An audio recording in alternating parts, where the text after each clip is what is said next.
अनुभव आणि अप्रतिम अप्रतिम अप्रतिम. म्हणजे मला आता गेल्या काही आमच्या रेडिओच्या इंटरव्ह्यूजमध्ये मी खूप तिची मस्करी आणि थट्टा केली, तर मी मला बजावलंय, ताकीद दिली आहे, धमकी दिलेली आहे की चांगलंच बोलायचं ट्रेलर लॉन्चच्या दिवशी.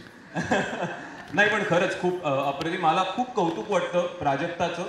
आणि हा एक चित्रपट आहे जो एका बाईच्या नजरेतनं आपण पाहतो, फुलवंतीच्या नजरेतनं आपण पाहतो. ती मध्यवर्ती भूमिका स्क्रीनवरती ती साकारतीये आणि चित्रपटाची सुद्धा मध्यवर्ती भूमिका, निर्मितीची जी भूमिका आहे तीही तिने तितकीच तेवढ्याच दांडगाईने तिने ती सांभाळली आहे. त्याचबरोबर व्यंकटधोरी नरसिंहशास्त्रीला तिच्या नजरेतनं ऑडियन्स पाहणार आहे.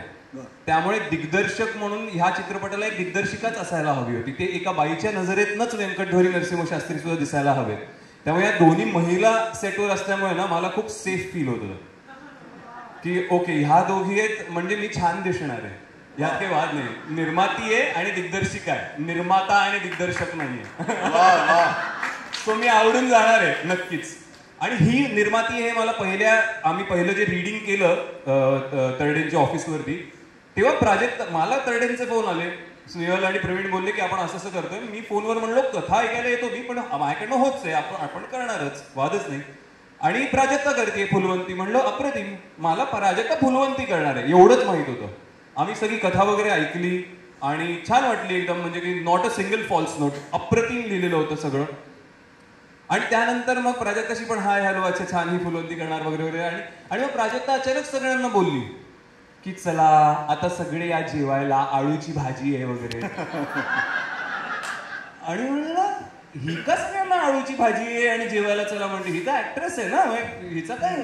आणि मला नाही खायची आळूची भाजी, मी घरी जाणार आहे जेवायला. पण नंतर सेटवर गेल्यावर मला कळलं की बाईच निर्माते आहेत, त्यामुळे बाई सगळ्यांना जेवायला आमंत्रण देत होत्या. सो ते नंतर कळलं मला. वा वा वा. अनुभव फार छान होता, थोडक्यात कळलंच नाही आलं लक्षात. पण तुमचं जे विद्वत्तेचं आणि कलेचं द्वंद्व आहे ते आम्हाला बघायला नक्कीच मजा येणार आहे. इनफॅक्ट सगळ्यांना बघायला मजा येणार आहे. प्राजक्ता, अनेक वर्षांपासून पाहिलेलं स्वप्न पूर्ण होतं, स्वप्नपूर्ती निर्मितीची, आणि जी भूमिका तुला खऱ्या अर्थानं साकारायची होती ती भूमिका साकारते.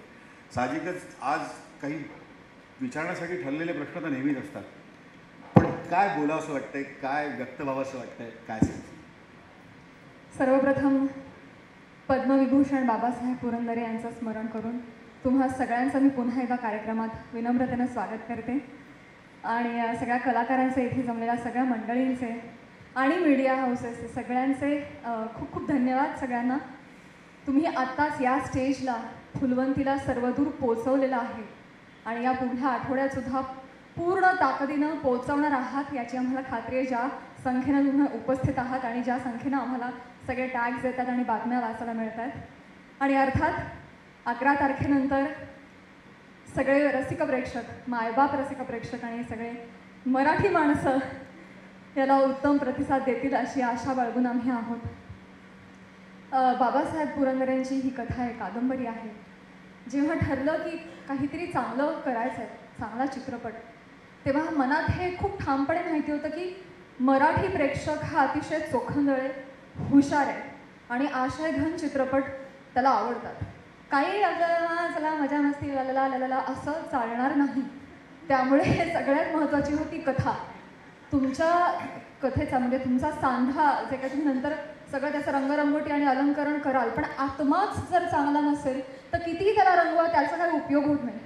त्यामुळे माझ्यासाठी सगळ्यात महत्त्वाची होती एक उत्तम कथा आणि ती मला बाबासाहेबांच्या कादंबरीत रूपाने मिळाली. बाबासाहेबांच्या याआधी फक्त सर्जा या एका कथेवर, कादंबरीवर चित्रपट आलेला आहे आणि ही दुसरी चित्रपट निर्मिती आहे. तर पहिल्याच निर्मितीमध्ये एवढं मोठं पुस्तक आपल्या पदरात पडणं हे मी देवाचे काय म्हणतात, मी आशीर्वाद समजते. कारण फुलवंतीच्या पाठीमागे खूप जण होते. अमृत पुरंदरे आज इथे उपस्थित आहेत, बाबासाहेबांचे ज्येष्ठ चिरंजीव. त्यांना माहिती आहे, खूप जण त्यांच्या मागे मागे फिरत होते. आता मी तुम्हाला नावं पण सांगू शकते, लिस्ट आहे. पण अमृत सरांनी ती कादंबरी मला दिली, त्याबद्दल त्यांचे मनापासून आभार. माहीत नाही त्यांचा हास्यजत्रेवरचं प्रेम असेल, माझ्यामध्ये त्यांनी